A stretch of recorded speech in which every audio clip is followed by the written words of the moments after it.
किसी ने बड़े कमाल की बात कही है कि भोजन छोड़ दोगे तो जिंदा नहीं बचोगे और अगर प्रार्थना छोड़ दोगे तो कहीं के नहीं बचोगे। नमस्ते दोस्तों, मैं हूं आरजे कार्तिक। बाबा जी की कहानी है जिनका एक यूनिक स्टाइल था। वो जब भी भिक्षा मांगने के लिए कहीं जाते थे तो भजन गुनगुनाते थे, भजन गाते थे, उसके बाद में भिक्षा मिलती तो ठीक, वरना अगले घर की तरफ निकल जाते थे।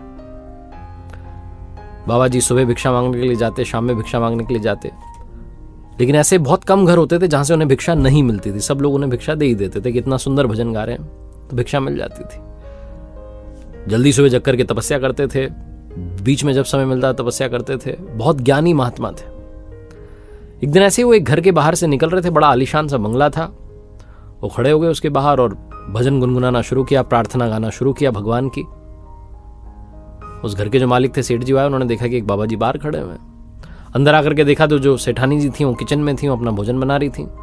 तो सेठ जी को लगा कि अभी भोजन बना के दे देगी जो भी बना है घर में। सेठ जी अपने काम में व्यस्त हो गए। बाहर से भजन गुनगुनाने की आवाज आ रही थी, थोड़ा समय हो गया तो सेठ जी से रहा नहीं गया। उन्होंने कहा कि ये क्या हो रहा है। किचन में जाकर के देखा तो लगभग रोटियां तैयार थी। सेठानी जी अब बाकी काम कर रही थी किचन में, साफ सफाई का। तो सेठ जी ने कह दिया कि क्या कर रही हो, बाहर महात्मा जी खड़े हुए हैं, भजन गा रहे हैं, भोजन भी तैयार है, कुछ उन्हें जाकर के दे दो, पुण्य मिलेगा।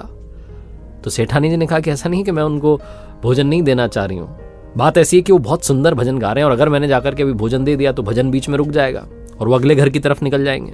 मुझे पूरी प्रार्थना सुननी है, उसके बाद में जाकर के भोजन दूंगी। जब ये बात सेठ जी ने सुनी तो मुस्कुरा गया। उन्हें समझ में आ गया कि भजन तो बड़ा अच्छा है, एक बार हम भी पूरा सुन लेते हैं। कहानी बहुत छोटी है लेकिन सार बहुत बड़ा है। इस कहानी का सार यह है कि जीवन में अगर कभी आपको लग रहा है कि आपकी प्रार्थना ऊपर वाला नहीं सुन रहा है तो क्या पता सेठानी जी की तरह वो भी इंतजार कर रहे हो कि आपकी प्रार्थना पूरी हो, उसमें थोड़ा और भाव हो, थोड़ी और श्रद्धा हो, थोड़ी और भक्ति हो, तब जाकर के शायद आपकी बात वो सुन लें।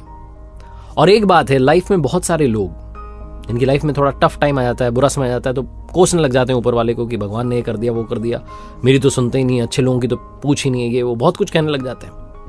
मैं उन लोगों से कहना चाहता हूं कि अगर आपकी लाइफ में कभी आप बीमार पड़ गए तो क्या भोजन करना छोड़ देंगे? आप बहुत ज्यादा तबीयत आपकी खराब होगी तो क्या सांस लेना छोड़ देंगे? ये बेसिक थिंग्स हैं, बेसिक रिक्वायरमेंट है लाइफ की।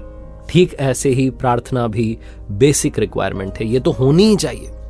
क्योंकि अगर आप भोजन छोड़ देंगे तो आप जिंदा नहीं बचेंगे और अगर प्रार्थना छोड़ देंगे तो कहीं के नहीं बचेंगे। क्योंकि कई बार जब हमें लग रहा होता है कि मेरी लाइफ में बुरा समय चल रहा है, कई बार लग रहा होता है कि बुरा समय चल रहा है, ऊपर वाला मेरे साथ क्या कर रहा है, हो सकता है कि उन्होंने ही आपका हाथ थाम रखा हो, वरना आपकी जो गाड़ी है वो छूटने को।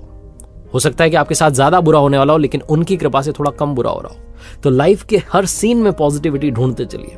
एक बार फिर से वही बात जो अक्सर आपसे कहता हूं, ऊपर वाले के आशीर्वाद, अपनी मेहनत और अपने परिवार के प्यार के साथ कर दिखाओ कुछ ऐसा कि दुनिया करना चाहे आपके जैसा। याद रखिए, हर सोमवार सुबह 9:30 बजे मेरे साथ देखिए एक नई कहानी और हर शुक्रवार सुबह 9:30 बजे मेरे साथ देखिए लर्निंग सीरीज का एक नया वीडियो।